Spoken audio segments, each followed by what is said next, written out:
Good afternoon, everyone. Thanks for joining us today, with only a few days left before Christmas.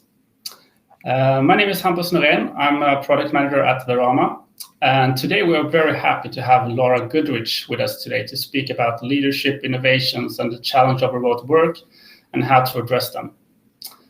Obviously, this year has had all of us working remotely to some extent, and I believe that there's a lot of things that we're going to find out that will stick also after the pandemic is over.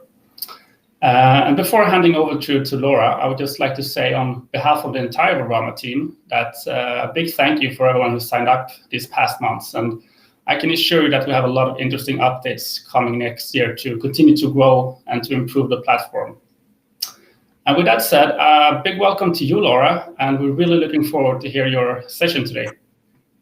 Fantastic. Thank you so much, Hampus, and welcome everyone. I'm grateful that you're here. I've been looking forward to this conversation and to talking with you about what we call remote leadership. So welcome. I'm glad that you've made time in your day. I think this is a really important conversation.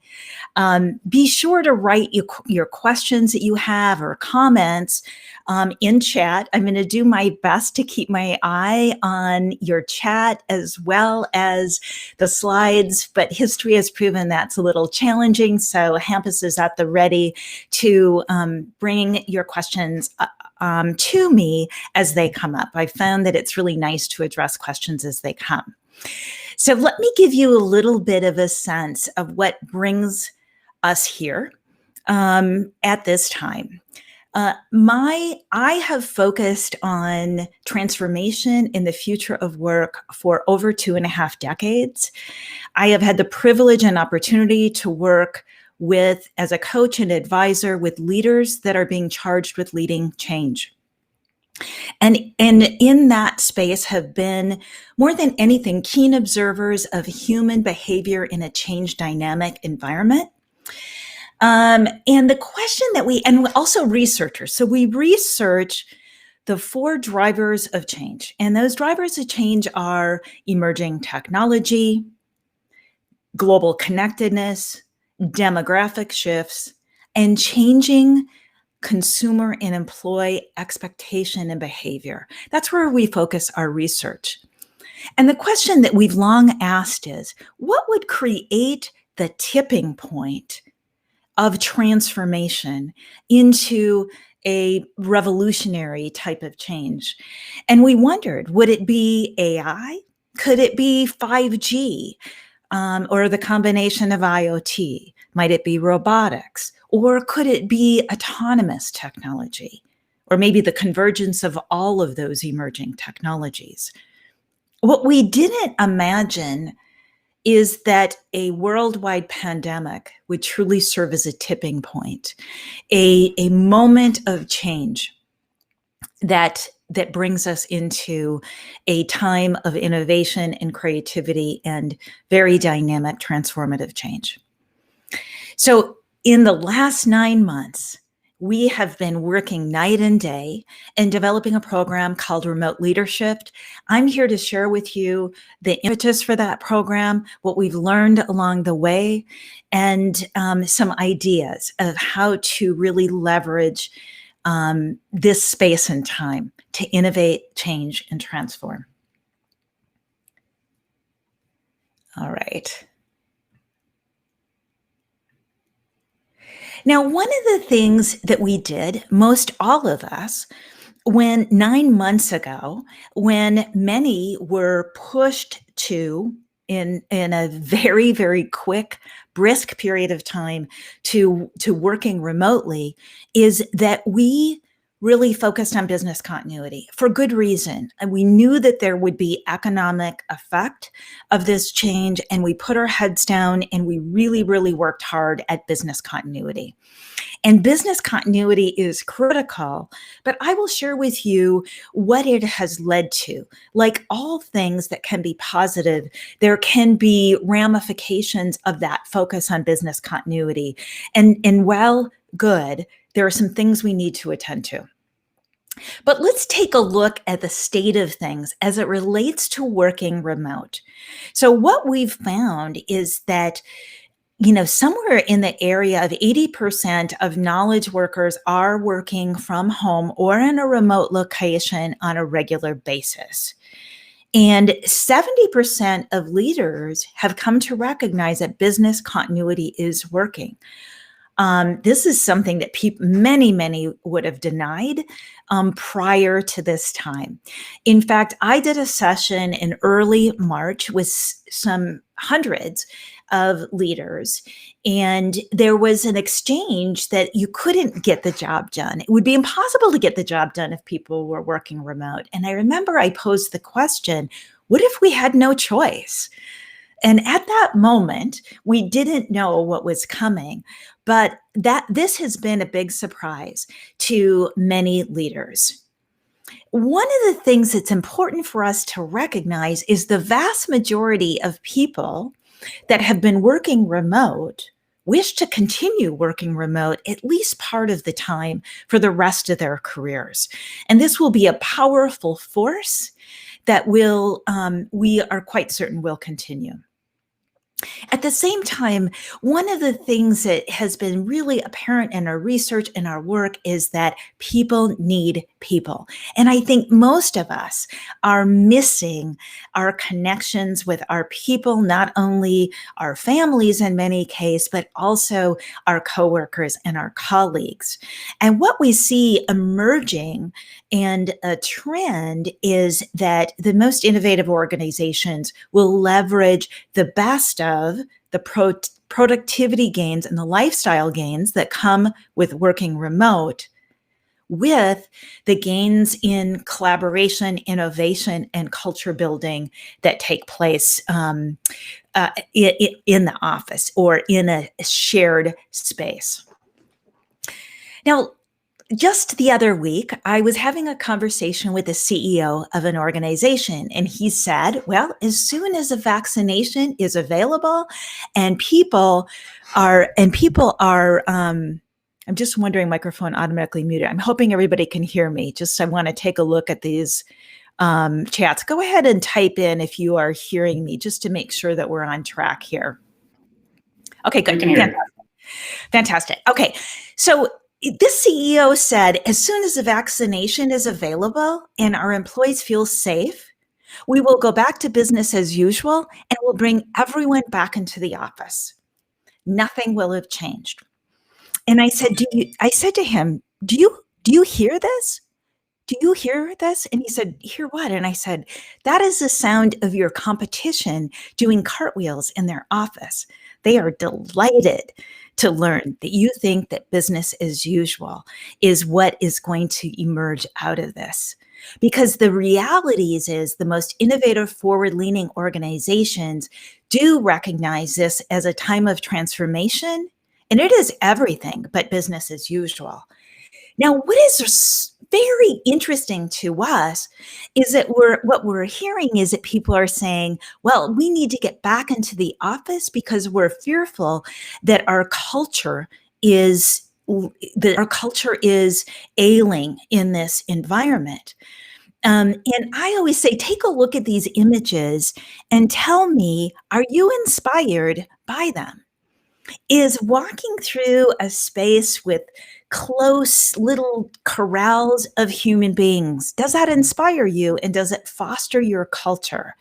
And I think most of us would say, absolutely, it doesn't. But what it does foster is a sense of control. And what we're going to talk about it as we move forward is moving forward with coming from a place of trust, because we've proven that business continuity is not only possible, we've demonstrated that it's real. So now what we're seeing is that forward-leaning organizations and their leaders see this disruption, this moment in time, as an opportunity to innovate. And the question that I have for you is this you? Are you one of them? And I'm hoping that it is in some way, shape, or form. Now, sometimes when it comes to transformation, the notion is that it's somebody else's job.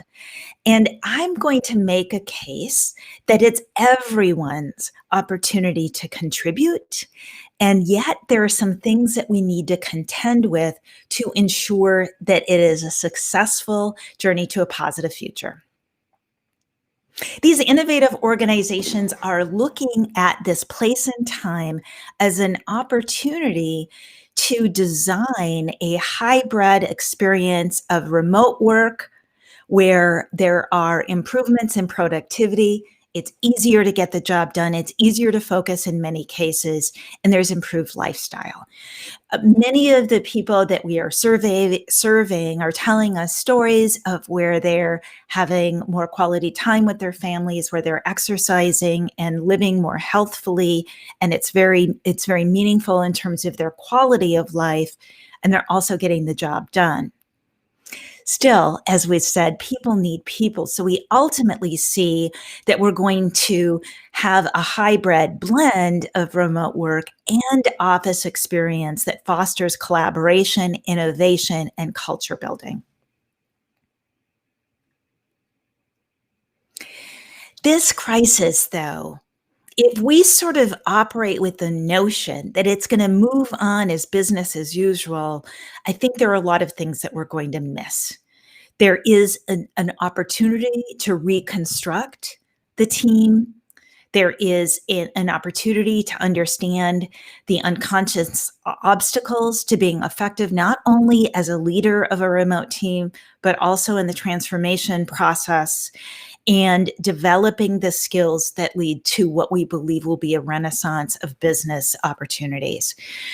We have always in our organization peeked forward. We've been looking around the corner, looking, as I mentioned, at the emerging technologies, but we've also looked backwards, and we've come to recognize that times of transformation really do lend to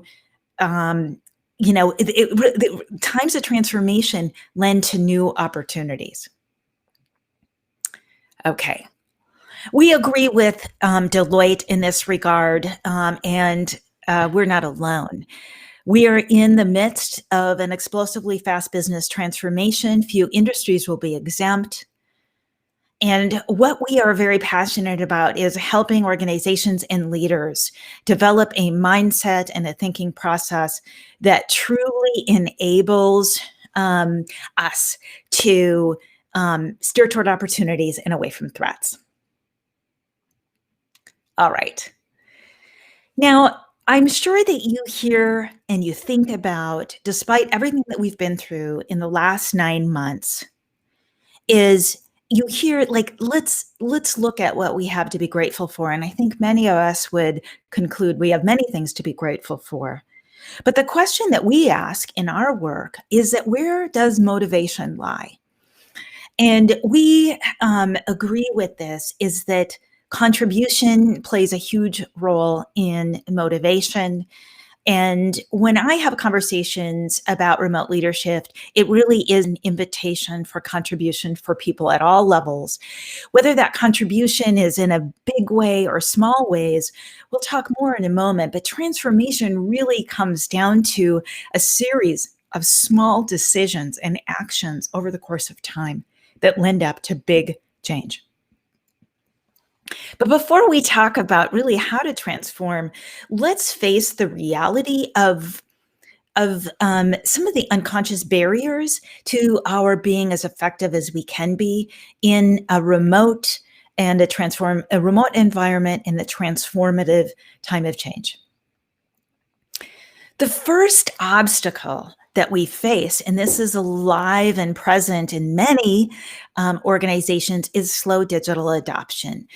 And any organization that has brought an innovation in or brought a technology in will tell you that the biggest fear that they have is slow digital adoption or resistance to adopting technology. Right now, many organizations are doubling down on their technologies that they're bringing in, and the biggest fear that they have is slow adoption. So it's important to think about, how do we influence this? What are ways that we influence this adoption? One of the underlying messages that people are telling themselves is that there is a concern with adopting these technologies because it will lead to the elimination of our roles.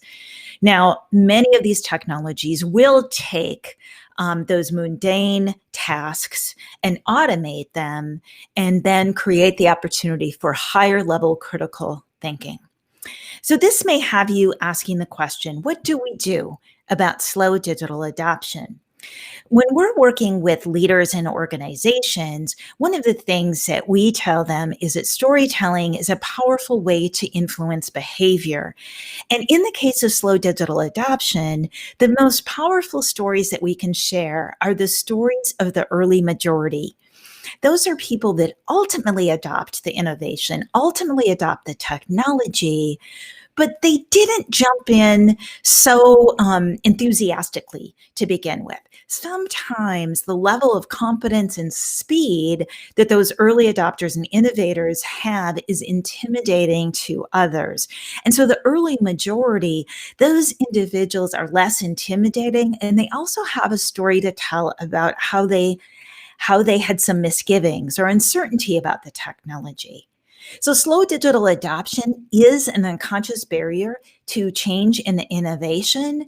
And one of the most powerful things that you can do is share stories of the early majority to show the way and to show the value that these innovations and technologies have created.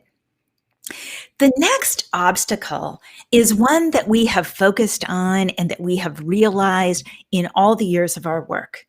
And that is that when we are experiencing change, we unconsciously focus on what we fear and what we don't want to have happen. And here's how we would see it. Let's say that we were asked to come in and to work with the leaders that are charged with leading a specific change.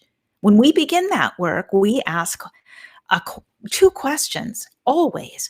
One question is, in light of this change, what can you control? And what outcomes do you want?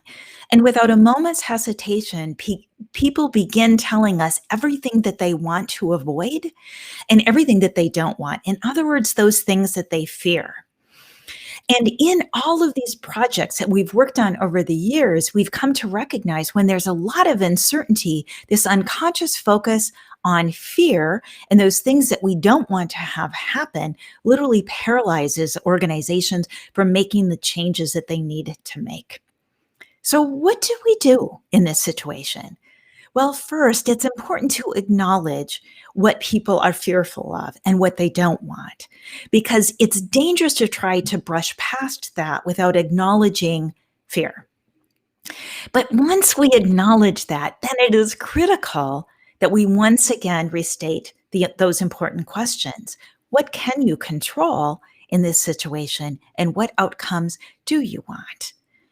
And here is where we get the opportunity to help people see themselves as a part of the change, see themselves gathering the new skills that they need, and having declarative, what we call I want statements. I want to participate. I want to contribute. I want to learn the skills that I need. I want to be a part of the creation of what is next. This is an important step in operating intentionally so this unconscious barrier doesn't overrule the possibilities. What else? What other unconscious obstacles? Well, one other unconscious obstacle is resistance to almost anything different. And we see this especially in established leaders and employees. Let me give you an example. When I was at the university and completing my university schooling, CEOs from 3 very successful companies at the time addressed the graduating class. I remember thinking, and by the way, I had no experience in business at that moment, but I remember thinking they sound kind of the same. Great products, great environment, promising future. I mean, they sounded very similar, but one of those leaders stepped forth and said, don't listen to what they're saying in the media. There will always be a typewriter on every desk. And that is a great example of how, when we're in a time of transformation, it is not uncommon that established leaders and employees are very resistant to what is new. They can be cool. They will demonstrate mockery of these new ways. And just like in the example of the CEO that I shared, they will deny the realities of what are before us. So as you are thinking about transformation and change, it is important that we engage in these conversations courageously, with empathy, but courageously have these conversations, because these are very big barriers to being effective going forward. Then we have the skills gap, yet another obstacle to change. This skills gap is being realized worldwide, and there's virtually no area that is exempt from this. And we anticipate that this will be even more significant going forward as these more and more of these emerging technologies are moving into the workplace and the marketplace. We've come to recognize, and we've worked with many organizations that are bringing in new tools that are very critical to their ongoing success, that the transition to the new skills and new jobs are very painful. We have been involved in projects where there has been tremendous resistance to learning these new skills. And the reality is, learning the new skills that we have on the horizon is going to take a lot of work, concentrated work. It will not be easy. In fact, leading going forward will not be easy. And most certainly, gathering these new skills will require completely different point of view. Now, this reminds me of a story that we have shared a lot, and it is not work related, but it's a story of gathering new skills. And it's a story of a musician named Billy McLaughlin. Billy is a solo acoustic guitarist, and he was tremendously successful until one day the fingers on his dominant hand began to curl without his control. It took a while to determine he had a neurological disease, and there was no restoring that movement. And rather than giving up, Billy decided he would teach himself how to play his music on his non-dominant side. He closed the door of his office and he began practicing. And I asked him, Billy, what did you learn through that experience? And he said, I learned how to be comfortable being really bad, in fact, incompetent, and then to stick with learning that skill until finally the day came when I began to gather and get those new skills. Those are the kind of skill building opportunities that we will all have. So how can we establish an opportunity to learn those skills and provide the support that people will need, since they are such different skills that will be moving into the marketplace and the workplace? Finally, next, mindset. Mindset is the assumptions that got us here, right? And think about all of the mindset and the assumptions that we had within our organizations that are changing as we speak, and that have changed over the course of time.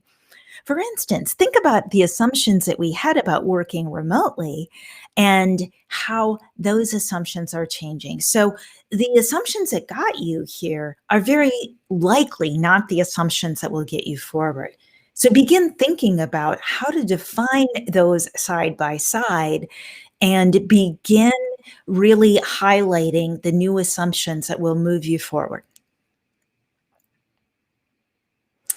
Well, then there's a little thing called habit. And habit comes into play is, if it works, don't fix it. Next, an image of an American favorite. I'll have the usual. But the message that we continue to hear is this change will not affect us. And we have every reason to believe that most industries will be very affected by this time of transformation, currently are, and all will have the opportunity to make sure that habit isn't getting in the way. Now, speaking of habit, let's take a look at and think about the habits that are being established now since the crisis began. Now, I'm sure many of you have heard stories of habit is established in 21 days, and that's been debunked many times over. And I think most of us that are here together have had done something for 21 days, whether that's exercise or eating healthfully or whatever that might be, and know that it's not an established habit at 21 days. But this has been going on long enough that we have habits that are becoming deeply ingrained. And those habits relate to how we work. They relate to safety and security. They relate to the future. And so it's very critical that we are paying close attention to these habits that are emerging. And this is where we want to not only, the habits in our employees and our coworkers and those that work for us, but we also need to be very cognizant of the changing habits in the marketplace and in our customers, because many of them will be here to stay for a while, at least. I'm going to zip past this. I was going to do a survey, but I've got one other thing that I'd like to talk to you about in terms of obstacles. Really, when we look at all of these obstacles, this is where why we do what we do, why we focus so intently on supporting organizations and leaders. We are at this place in time where there is an opportunity to shift the conversation from one that is about survival. And I know a lot of organizations have focused on simply survival. And also a lot of focus on fear and adversity, to one that is focused on hope and opportunity. And that is what my wish is for you. If you can play a role, whether it be large or small, in shifting that conversation. Now, as I mentioned, we have done a fantastic job at business continuity, and we have focused on getting the job done. What we have not focused on is the social and emotional health of our teams. That has largely been overlooked. And so what I'd like to ask you to do now and really think about is the social and emotional health of your team. And I'd also like to introduce the danger of assuming that we're going to go back to business as usual, and that you can sort of just let this social and emotional health of the team sort of sit there while we wait to get back to business as usual. We believe in every sense of the word that's a dangerous proposition, and there's a unique opportunity right now to be thinking about that social and emotional health of the team. We're working with groups of leaders, and one of the questions that we ask them is to sit down quietly and reflect on the different ways they connected with team members, both socially and emotionally, and sit down and think about the ways their team members connected with one another socially and emotionally, and approximate those connections. So we have leaders that are scheduling really short 5 and 10-minute conversations that approximate when they would run into an employee in the hallway, or maybe in their walk to the train station or to transportation. They are approximating those connection points. They are scheduling walk and talks. They are scheduling lunches and happy hours and all kinds of things. So some organizations started doing these in the beginning and they let them fall off. So our recommendation is to reestablish that social and emotional health of the team. It is critical. It is required. Right now, many employees feel like they are simply checking off boxes. They are getting the job done. But the psychic reward from work has largely been lost. So it is really important that we restore that. The next thing that we must be thinking about is the mental health of our leaders and our team members. And here is where my volunteer experience as a crisis counselor comes into play. As I mentioned, I've spent a lot of years working with leaders that are leading change, But for just about 2 years, I got up on Thursday mornings at 4 o'clock in the morning, and I served as a crisis counselor, volunteer crisis counselor. And it was the hardest work that I ever did. And one of the things that I came to recognize is that the greatest ill effects of crisis are not in the middle of crisis. They are on the other side of crisis. And so here is where we have to be thinking about what are our methods to support our leaders and people with mental health challenges. These things are largely being overlooked, and it is absolutely critical that we have a plan and a method to support this going forward. Because, and I'll talk to you more about this in a moment. I mean, we're behaving in a very heroic way, but there will be challenges that are faced in the mental health scheme. And if it's not addressed, that will be really, really challenging. So the same rules of engagement before all of this are not enough. The point that I'm making here is the most innovative organizations are slowing down before they speed up, and they're putting together a strategy to reconnect with their team socially and emotionally, and they're putting together a plan of support for the mental health of their team. Why? Because that is the foundation on which transformation will be built. If we don't have the awareness and understanding about the obstacles to the unconscious obstacles, and we haven't addressed the social and emotional health of the team, the mental health of leaders and teams, well, then we're going to be building our transformation on an unsteady foundation. So those are critical foundation building. Let's take a look and get a sense of what you are seeing in your work as obstacles or unconscious obstacles to innovation and change in this space and time. If I can ask you to launch this poll, please, Artem. What are you seeing? Is it the social and emotional health of teams? Is this at play with you and your work?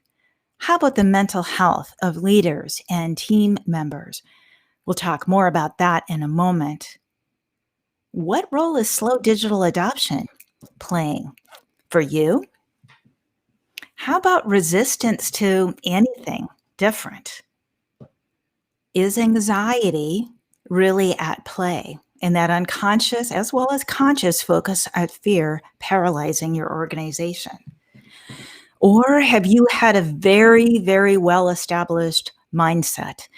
You have a lot of reason to be proud of what has gotten you here, but those assumptions of what have gotten you here are really serving as obstacles to the assumptions you need to have moving forward.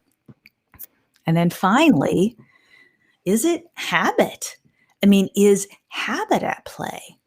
Go ahead and let us take a look at what you see as the most significant obstacles. Identify a couple of them, unless there's just one that is most present. And let's get a sense of, go ahead and submit that when you're ready. And let's get a sense of what we are seeing in your group, what you are seeing in your group. Because this is really interesting. I have done a number of sessions, and I am seeing that these responses vary in groups. And I think it's important for us to have a sense of where things are at.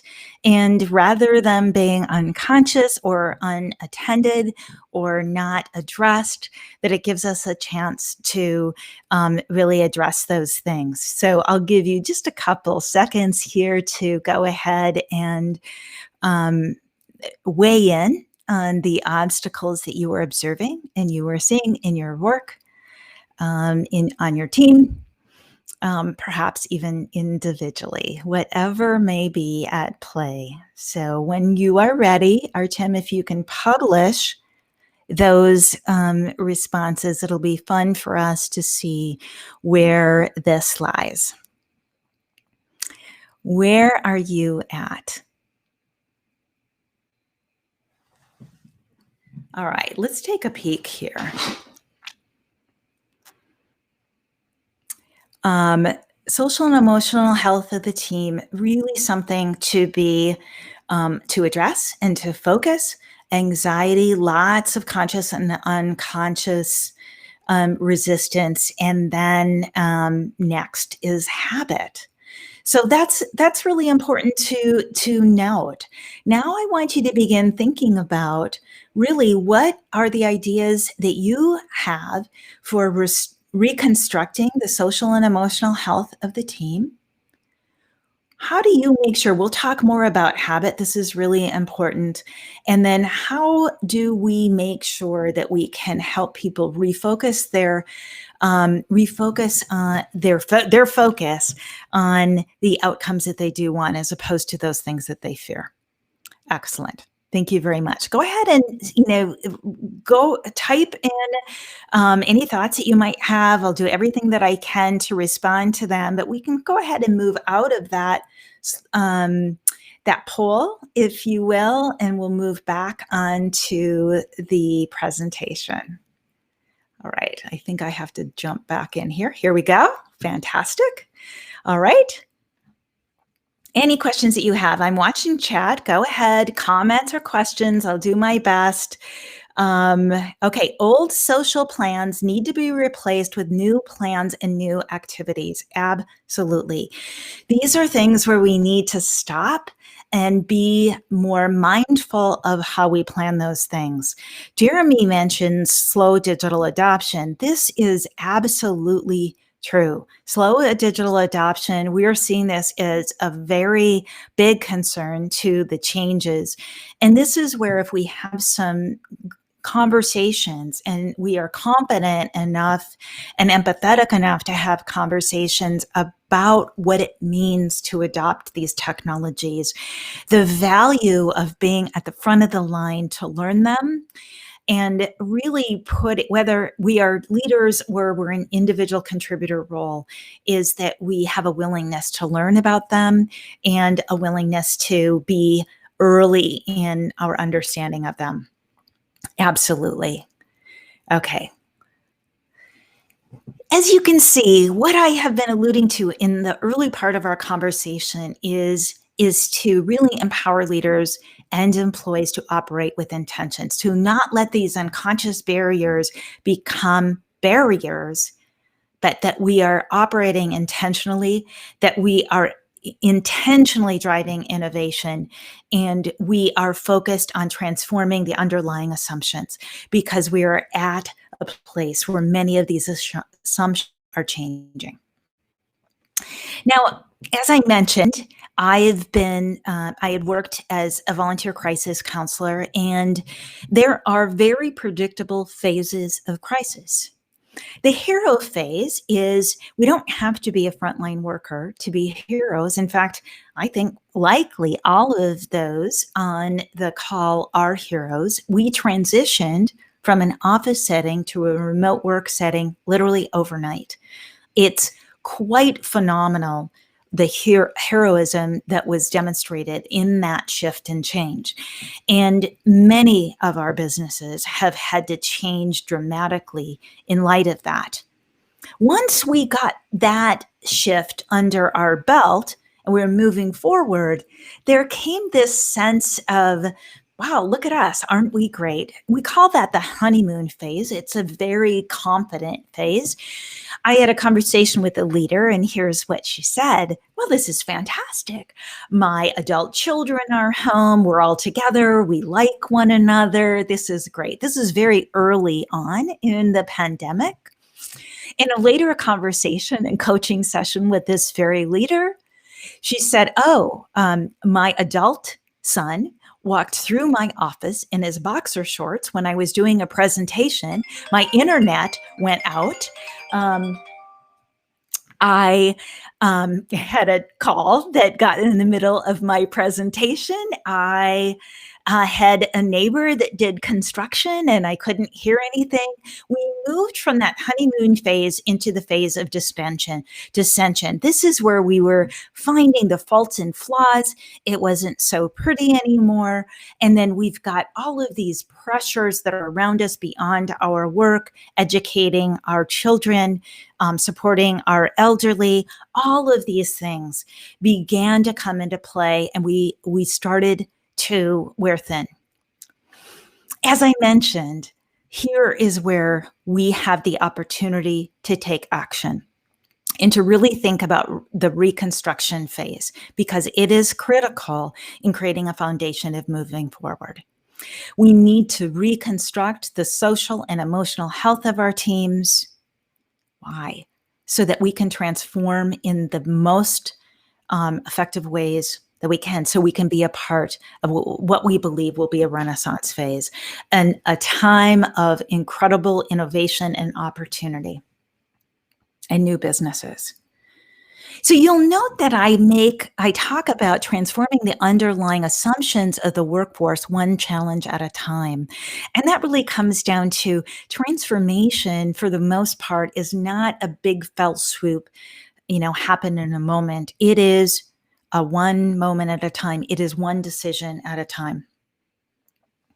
And going forward, there will be many times in our day, in our work, where we are confronted with change and new situations and challenges, and we need to make relevant decisions in that moment. We see this very often where people are encountered with a challenge and they just go back to that, what they know. We call this a knee-jerk reaction. There's really no thought that's going involved. So imagine yourself at the doctor's office when they're checking for your reflexes and they tap your knee. There's really no thought process that goes on there. And that's what we're seeing a lot of right now. And what happens is that with that knee-jerk reaction is that we're relying on those underlying assumptions that got us here. Assumptions like, well, we couldn't get the job done if we were working remotely. And that we will go back to business as usual, or this is just the way we've always done it. So that legacy thinking really comes into play in that knee-jerk reaction. Okay. We are having conversations with leaders every single day about how they're addressing the challenges that they're experiencing. And one of the things that they tell us over and over again is that they're addressing those challenges with the same tools that they did before. They're doing the same thing and surprised. And this is something that is very, very difficult, because in this space, they just keep trying what isn't working over and over again. And these are moments where we can stop, and rather than going into that knee-jerk reaction, we can actually stop and begin asking questions about what role might the drivers of change be playing here? What are the trends that are at play? What are other organizations doing? One of the intentional accountabilities that we build into a process is having conversations with people outside of our industry and addressing the challenges that we have with people in industries outside of our own. And this is a powerful way to sort of create an opening for a new solution and a new opportunity. All right.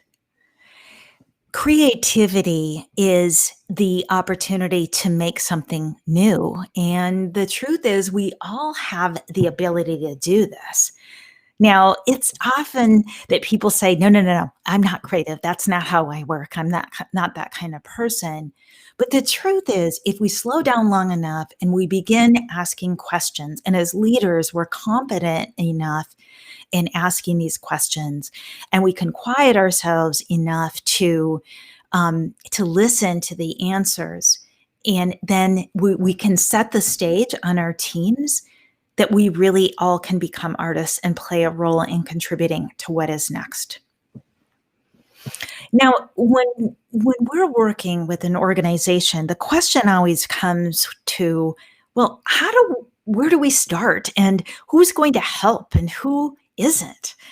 And so it always comes down to empowering the right leaders and right employees, because not everyone is going to play an active or vital role in the process. So who's going to help? Who isn't? Who are these people? So we've come to recognize that when there is a lot of change that is at play, 20% of an organization, both leaders and employees, individual contributors, see the need for change, are interested in change, want to be a part of that change. 50% are what we call backseat sitters. They're neither negative nor positive. They have a tendency to be highly focused on task, right? They're really focused on that, getting the job done. And there's a lot of good to be had with that. And then finally, 30% fall into the category of detractors. They are very resistant to change. They complain, they criticize, and they really get people stirred up. Now, it's curious to see how this group is really operating in a remote environment, because the place that they really were good at getting stirred up at was in the office place. It was in the office space. And one of the things when we begin working with an organization that we've come to recognize is that most organizations want to focus on quieting the detractors because they are nervous about the influence that they're having. Here's a story of a leader. He was putting all of his emphasis on quieting the detractors on his team and very little emphasis on the very individuals that would play a positive role in moving forward. And then one day, his most valued employee walked into his office and said, "I'm leaving because there's an organization that sees a value in what I have, recognizes that I can play a role in leading forward." That was a galvanizing moment for that leader, because that leader recognized that his efforts had been placed in the wrong place. This is why it's critical. I want you to begin thinking about who are your ambassador leaders and employees, those that are effective with change, want to be a part of it, see themselves as a part of it. Do you know who they are? If you don't, then it's really important that you find out and think about who they are. Next, who is that neutral group? Who falls into that neutral group that's neither negative or positive about change and transformation? They have a tendency to be very focused on the task. Now, what I'd like for you to think about is, how do you create the opportunity for these two groups to be in dialogue and conversation together, to be having conversation about what's next and where you're going? Literally every project that we work on, here is where we start. We start on empowering these ambassador leaders and creating the opportunity for dialogue and conversation with ambassador leaders and employees with the backseat sitters.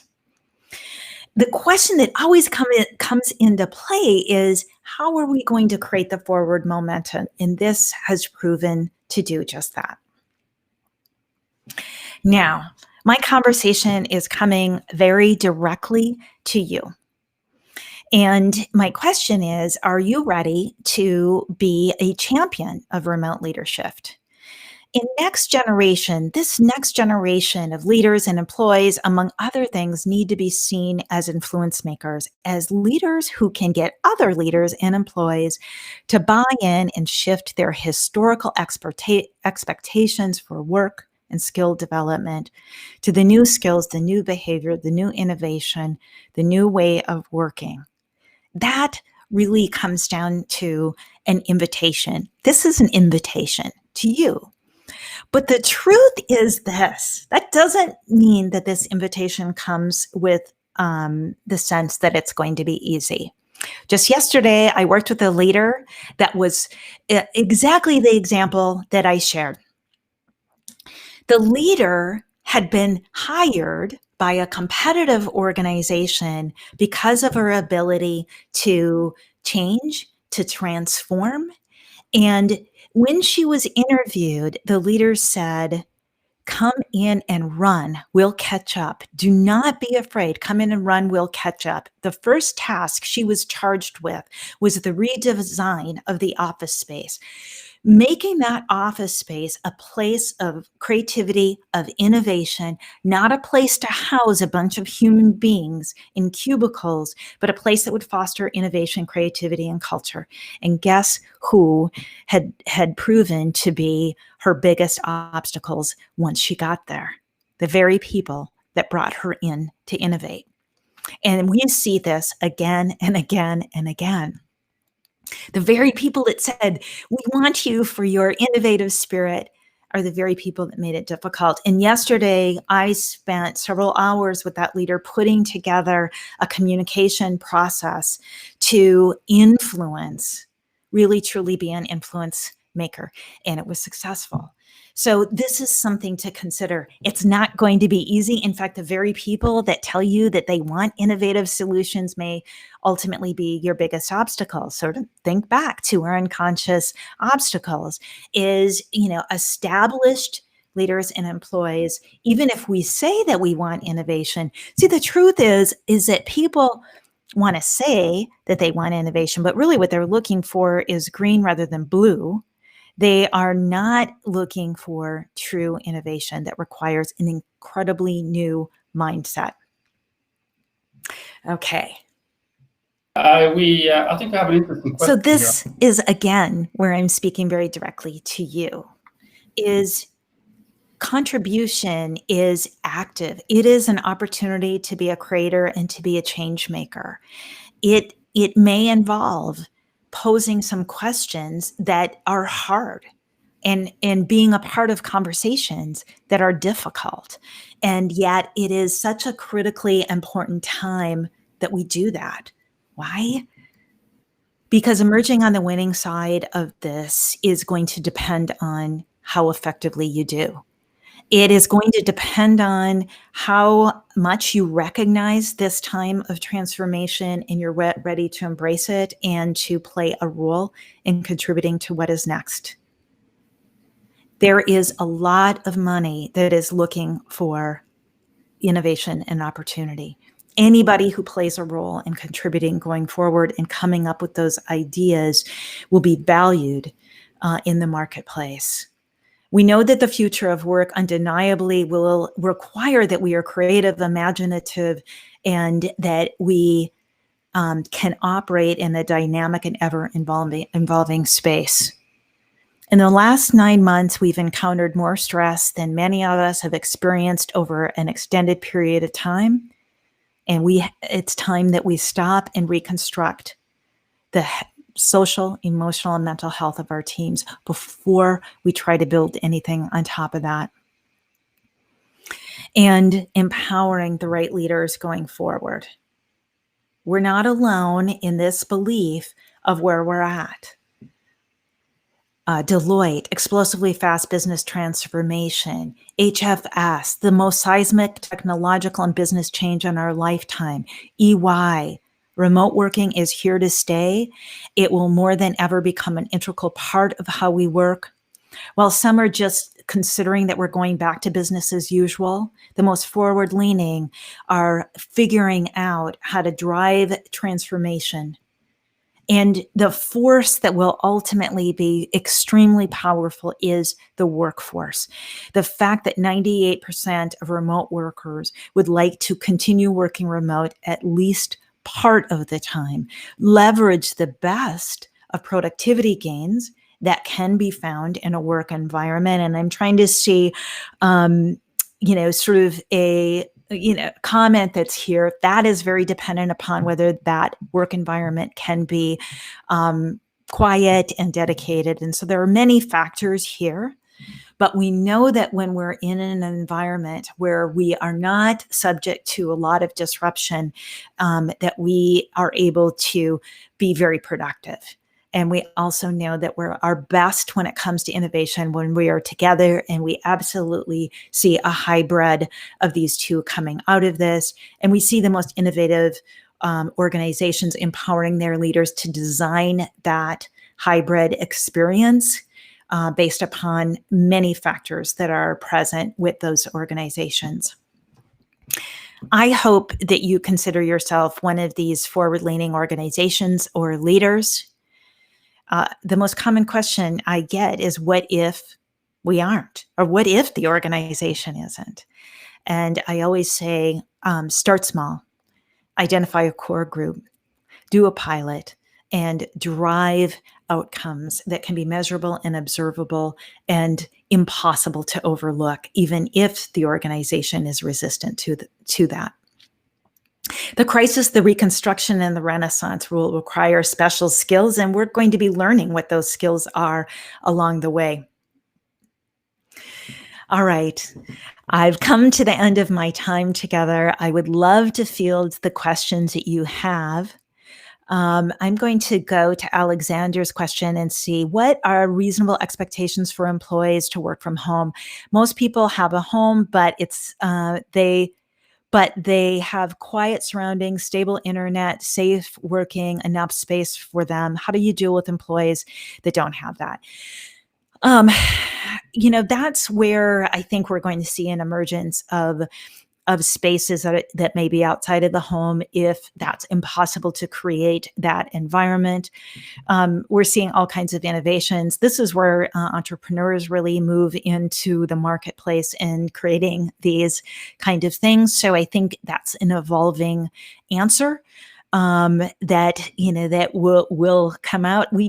I just read about, I'm sure many of you have seen, and they are very prevalent, are the vans, people living in vans or using vans for camping. Where I just read a story of an organization that's making these vans into office space. And so when people can gather together safely, that they'll be using that as their office space because their home isn't conducive to the quiet and dedicated space. In terms of technology, these are the things that we are going to really have to figure out. How do we, what are the emerging technologies that will enable,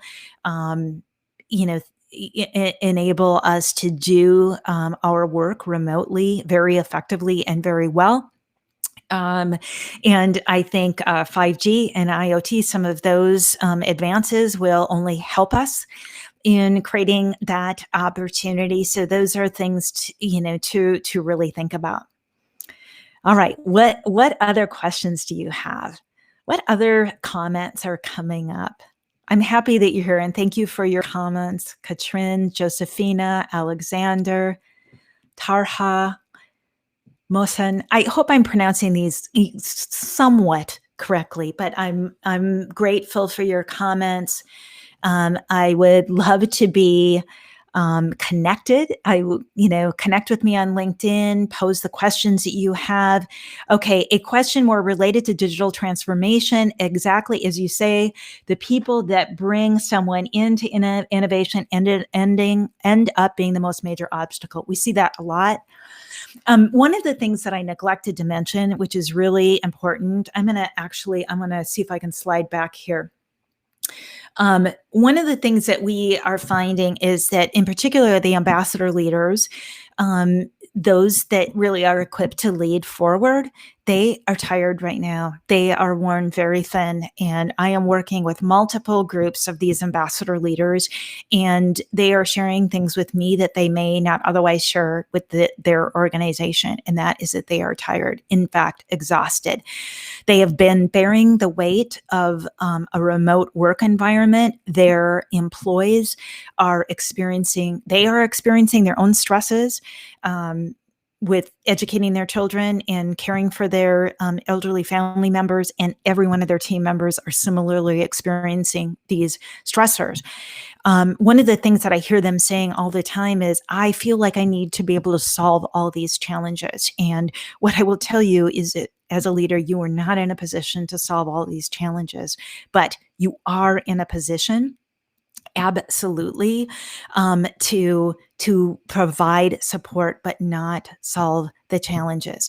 So the question that I would say is, what type of support are you going to provide for this critical group of leaders? I recommend that you provide support. I recommend that you get them coaching to lift them up and help them address the challenges that they're facing, because this is not going to be an easy job, and it's a very difficult job when you're tired. So think about that. Okay, great. For me as an IT consultant, 30 years, great information. I mean, absolutely, IT consultant, you know very well what no matter how great the technology might be, we always have to contend with human beings, and that's very important. Thank you for sharing your insights. I wonder if you are a part of that. I have collaborations with many in the change management space.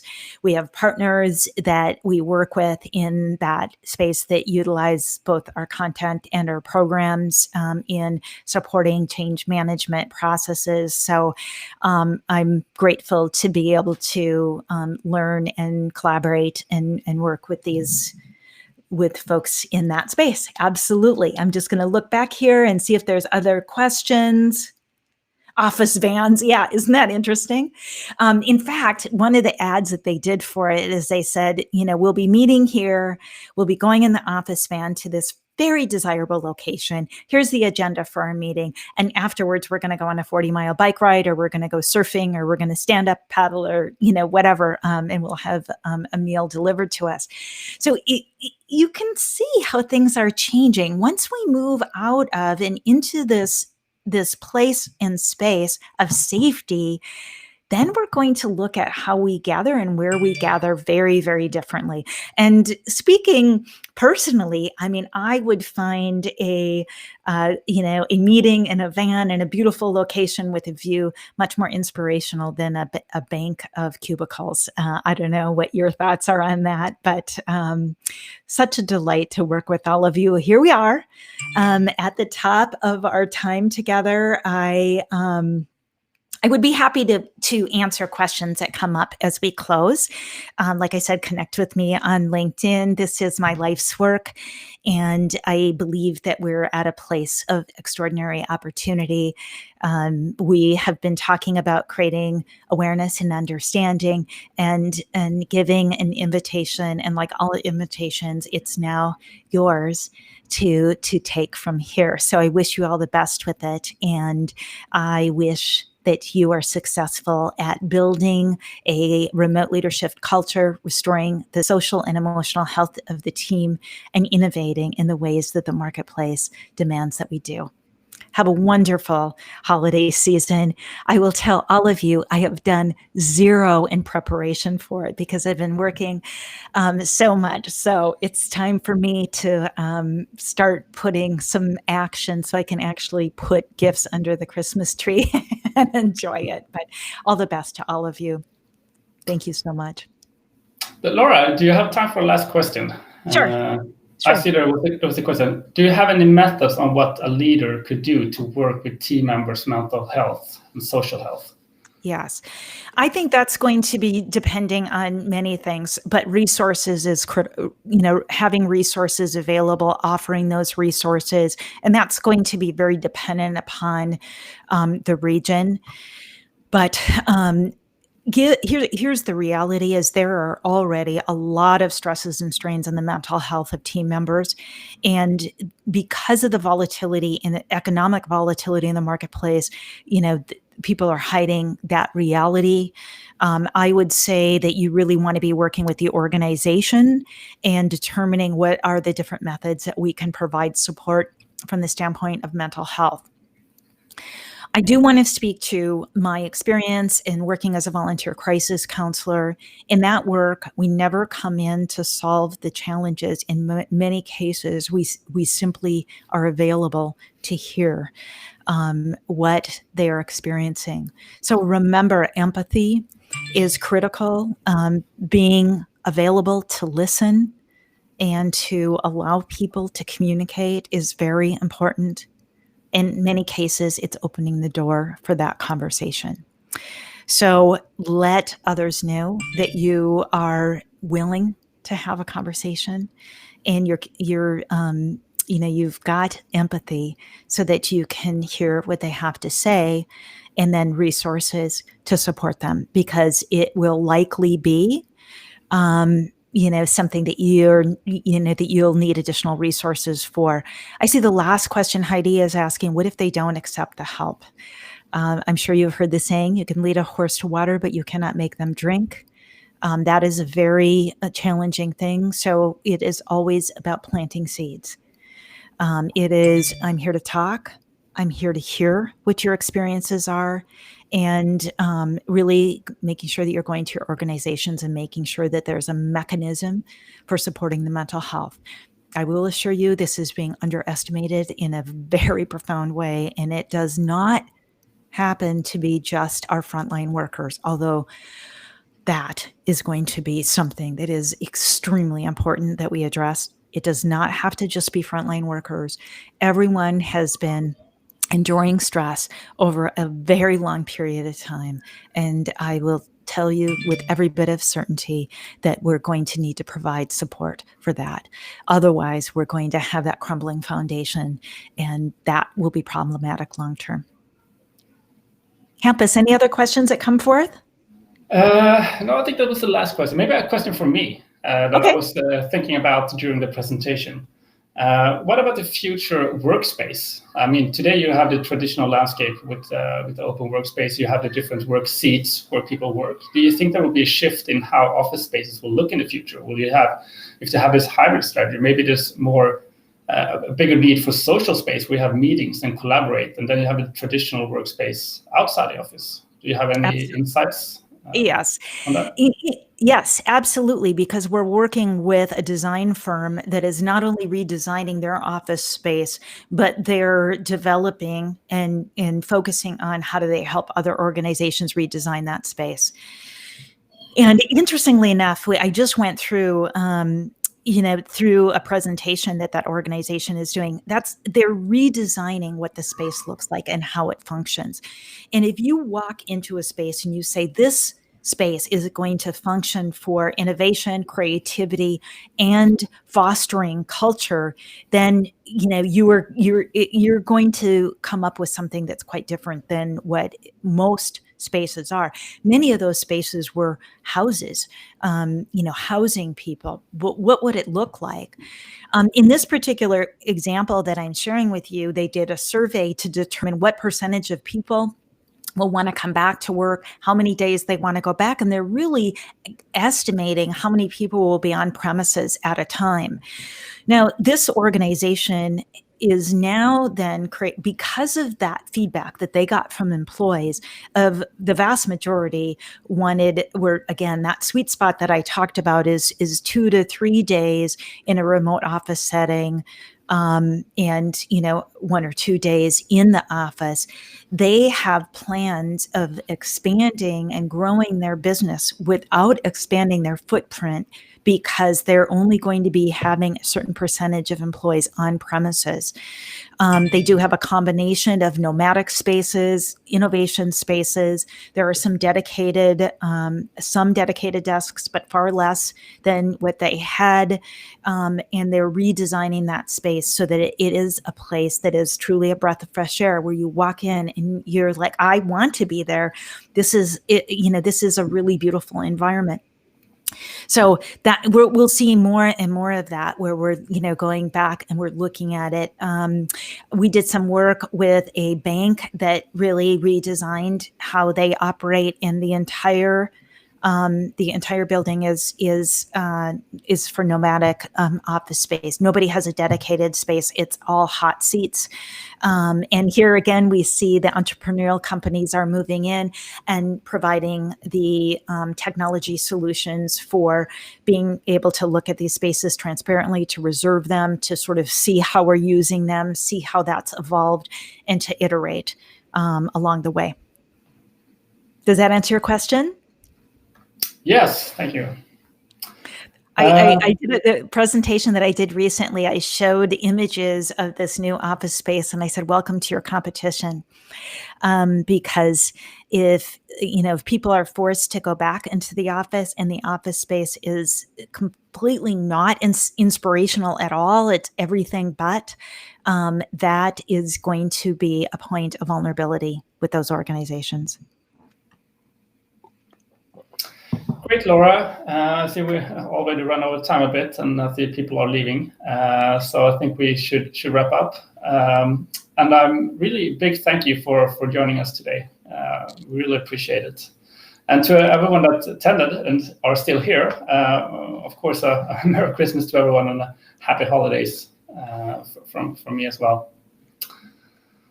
Happy holidays, everyone. I wish you all the best, and I hope that our paths cross in the future. Great. Well, thank you, everyone. See you next time. Thank you. Bye.